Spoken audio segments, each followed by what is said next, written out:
रविदास महाराज की बोले। सो निर्भय संत शिरोमणि सतगुरु रविदास महाराज की, सर्व संत समाज की जय। गुरुदेव, धन गुरुदेव, गुरु परिसाद संगत जी। आज 12 नवंबर है, जो कि आप सबको पता है कि 2 दिवसीय अमृत बाणी और योगा शिविर है, और इस कार्यक्रम के साथ साथ विशाल संत समागम भी है। तो आज हम सब अमृत वेले से जुड़े हुए हैं। आज हमने अमृत बाणी गुरु रविदास महाराज जी के ऊपर क्लास लगाई, हमारे ज्ञानी सतीश जी द्वारा अमृत बाणी पे चर्चा हुई। तो अभी जो मैं बेनती करूंगा कि जो शाम की जो हमारी अमृत बाणी और योगा क्लास है, उसके लिए भी मैं सभी से कहूंगा कि आप सब ने शाम 4 बजे गुरु रविदास अमृत बाणी पे हमारे ग्लोबल रविदास वेलफेयर ऑर्गेनाइजेशन की भारत की जो टीम है, उनके द्वारा अमृत बाणी पे क्लास दी जाएगी। उसके साथ साथ 5 बजे से लेकर 6 बजे तक 1 घंटे की योग के ऊपर चर्चा होगी, योग करवाया जाएगा। उसके साथ साथ हमारी जो जम्मू कश्मीर से हमारी बहन पिंकी अत्री और संजय अत्री जी द्वारा, तो मैं बेनती सभी से करूंगा कि आप सभी ज़्यादा से ज़्यादा इस कार्यक्रम में पहुंचे। जो गांव चम्मू कला में विशाल संत समागम 2 दिवसीय योग साधना शिविर है। तो आज के लिए आप सबका बहुत बहुत धन्यवाद, जिन्होंने इतना बहुमूल्य समय दिया। जय गुरुदेव, धन गुरुदेव, जय श्री गुरु रविदास। जय गुरुदेव, धन गुरुदेव। आप सभी को मेरी तरफ से जय गुरुदेव, धन गुरुदेव। तो गुरु जी की बानी का ही शब्द है सोहंग। तो हम जब शुरू करेंगे तो सोहंग शब्द से ही शुरू करेंगे। तो सोहंग शब्द है, तो उस सोहंग शब्द का क्या मतलब है और उसी को क्यों उच्चारण करते हैं। वैसे तो योग में एक शब्द है जिसका उच्चारण करके हम शुरू करते हैं, दैट इज ओम। जब भी हमने स्टार्ट करता है ओम से स्टार्ट करते हैं। तो ओम और सोहंग का सेम ही मीनिंग है। तो जब हमारी जो गुरुबानी है, जहाँ हमारी अमृत बानी है, तो उसमें भी शब्द है सोहंग। तो वहाँ पे हम ओम का उच्चारण करते हैं, यहाँ पे हम सोहंग का उच्चारण करते हैं। उन्हीं की अरदास में आता है सोहंग शब्द उच्चारिए, ठीक है, सोहंग शब्द उच्चारिए। जहाँ सोहंग शब्द पढ़ने से पढ़े जो उतरे पार, सोहंग शब्द पढ़े तो उतरे पार। तो मतलब उसका मीनिंग है कि जितना आपके पास अगर इतना भी टाइम नहीं है कि बड़ी देर तक आप मेडिटेशन के लिए या ध्यान साधना के लिए नहीं बैठ सकते। जो कुछ लोग हैं जो बिल्कुल नए होते हैं, जिनको पता ही नहीं है कि इतनी सारी अमृतबानी वो नहीं कर सकते, तो वो सिर्फ ये इसी शब्द का उच्चारण करते रहे तो उससे भी हमारा जो शरीर है वो धीरे धीरे करके बैलेंस होना शुरू हो जाता है। होता क्या है हमारे शरीर में, जैसे साइंटिफिकली चले जा, योग की भाषा में चले, तो हमारी जो कमर होते हैं, तो ज़्यादातर उसको बोलते हैं कि जब भी आपको बैठना है तो आपकी कमर गर्दन सीधी होनी चाहिए। तो हमारी कमर में जो है वो सारे हमारे चक्रास रहते हैं, 7 चक्रास, जिनको एनर्जी चैनल बोला जाता है। जो हमारी पूरी बॉडी में जो एनर्जी दे रहे हैं वो चक्रास ही दे रहे हैं। तो अगर वो चक्रा पूरे अलाइंड है, पूरे सीधे हैं, कि जब हम बैठ रहे हैं तो अगर हमारी बॉडी हम बिल्कुल सीधे बैठ रहे हैं तो वो चक्रा एक लाइन में आ रहे हैं। जब वो एक लाइन में आ रहा है दैट मीन्स हम बैलेंस स्टेज में हैं। और वैसे भी अगर देखा जाए, अगर हमारी कमर गर्दन और ये चीज़ें सीधी हो जाएं तो हमारे जितने भी ये ऑर्गन्स हैं, 70% जो हमारी बीमारियां लगती हैं वो डाइजेस्टिव सिस्टम के डिसऑर्डर की वजह से लगती है। जैसे यहाँ पे बोल ही रहे थे कि हमें पेट की प्रॉब्लम है, वो है, तो वो क्या है, वो बैठने का तरीका गलत है। तो ऐसे करके बैठते हैं, जब सीधा, जब खाने का तरीका है, जब आपका खाने का तरीका और बैठने का तरीका और थोड़ा बहुत फिजिकल मूवमेंट आ जाएगा आपकी बॉडी में, तो वो धीरे धीरे करके वो ही सीधा होना शुरू हो जाएगा। योग बेसिकली क्या है, योग है जीने की कला। जीने की कला को योग बोलते हैं। कुछ लोग सोचते हैं कि जो हम थोड़ी सी एक्सरसाइज करते हैं वो योग है, नहीं, वो उसका एक पार्ट है, वो उसका एक जस्ट एक छोटा सा भाग है। बाकी सुबह उठने से लेके शाम को कैसे हमें सोना है, बैठना है, खाना है, वो योग है। जो आपकी डेली रूटीन है या दैनिक चर्या जिसको बोलते हैं हमारे, वो योग है। तो ये आता है हमारा। और वैसे भी गुरु रविदास जी की बानी आप पढ़ें तो उसमें पूरा लिखा हुआ है कि कब हमने बैठना है, कब खाना खाना है, कब, ये नहीं कि हम हर वक्त ही खाते रहें, हर वक्त भी, उसमें भी हमारी एनर्जी जो होती है वो वेस्ट हो जाती है। अगर बड़ा ज़्यादा खा लेंगे तब भी हम बैठ नहीं सकते। तो हमें पूरा एक लिमिटेड चीज़ों के साथ खाना है, कब बैठना है, तो वो सारा योग में आता है। तो योग का ही वो एक पार्ट है।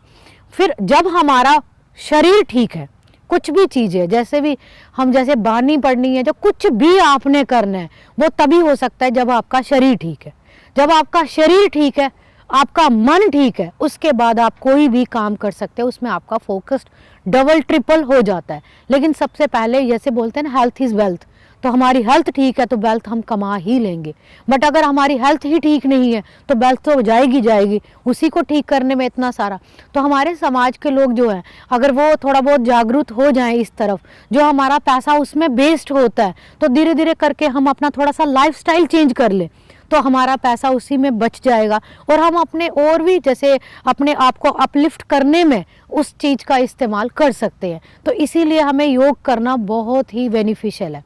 तो योग में सबसे पहले कि आपको बैठने का, जैसे बड़े सारे लोग हैं उनको बैठने का तरीका ही नहीं है, तो ऐसा भी नहीं है कि आपको ज़बरदस्ती बैठना है, जैसे आपको कंफर्टेबल लगे कोशिश करें।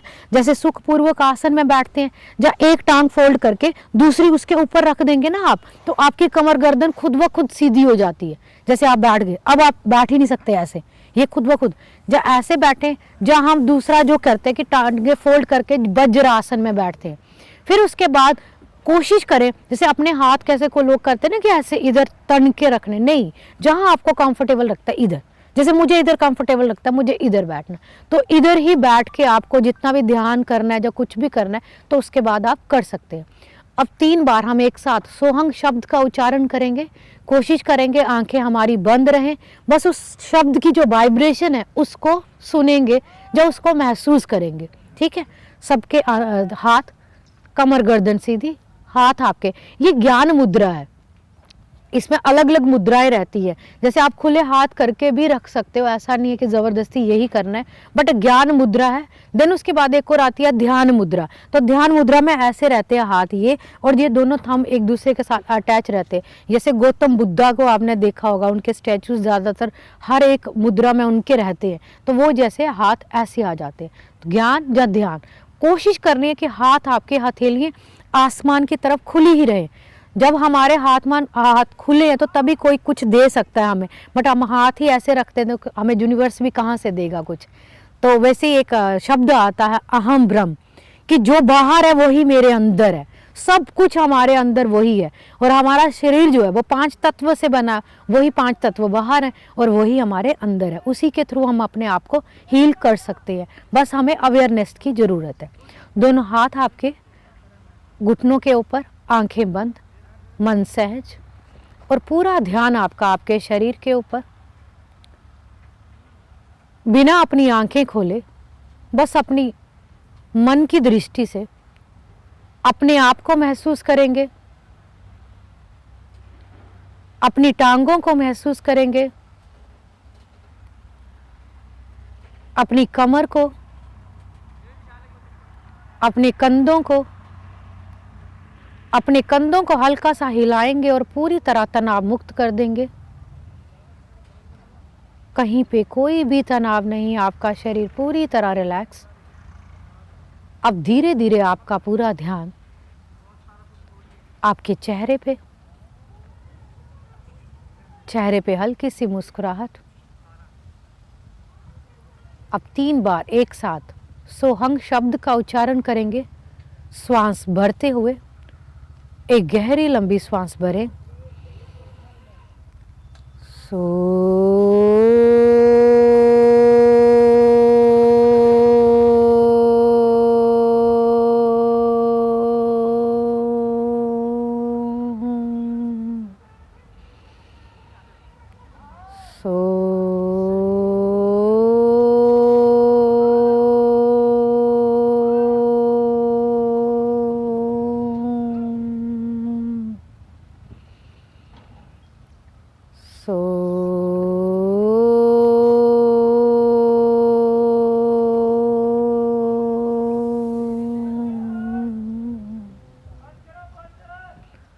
आंखें बंद ही, और पूरा ध्यान आपकी सांसों के ऊपर। हर आती जाती सांसों को महसूस करो और कोशिश करो अपनी सांसों को बिल्कुल स्लो करने की। गहरी लंबी सांसें, पर पूरी तरह स्लो। शरीर में जो भी हलचल हो रही है उसको महसूस करें। और धीरे धीरे उसको पूरी तरह तनाव मुक्त करते जाए।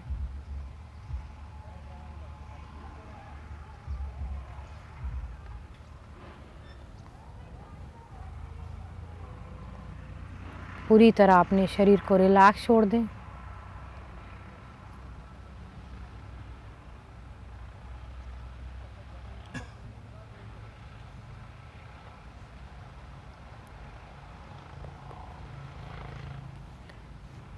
अब धीरे धीरे अपने दोनों हाथों को एक साथ जोड़ेंगे।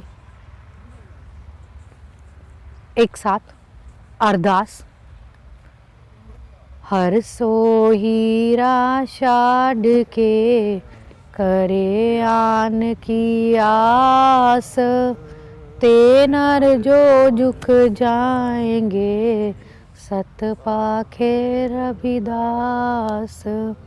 हर सोहीरा छाड़ के करे आन की आस, है नर जो झुक जाएंगे सत पाखे रविदास। ऐसा चाहूँ राज में जहाँ मिले सबन को अन्न, छोट बड़ सब संब से रविदास रह प्रसन्न। जो बोले सो निर्भय सदगुरु रविदास महाराज की जय। अपने दोनों हाथों को अच्छे से रब करेंगे। इन्हीं हाथों को अपनी आंखों पे लगाएंगे। हल्के हाथों से अपनी आंखों की मसाज करेंगे, अपने चेहरे की मसाज करेंगे और बिल्कुल धीरे धीरे अपनी आंखों को खोलेंगे। शाम को आपको पूरा डिटेल में बताएंगे कैसे क्या रहता है, कितना आसनास रहते हैं। ठीक है, और ठीक है अभी के लिए महाराज की जय। जय गुरुदेव, धन गुरुदेव, जय गुरुदेव, धन गुरुदेव। सतगुरु रविदास शक्ति अमर रहे, सतगुरु रविदास शक्ति अमर रहे, सतगुरु रविदास शक्ति। अमर रहे। जय गुरुदेव, धन गुरुदेव। तो बेनती करूंगा सभी संगत से कि जितने भी आप पहुंचे हो, अपने सभी मित्र प्यारों को आपने मैसेज करना है कि 4 बजे हमने अमृतवाणी की क्लासें शुरू करनी है। 5 लगभग 1 घंटा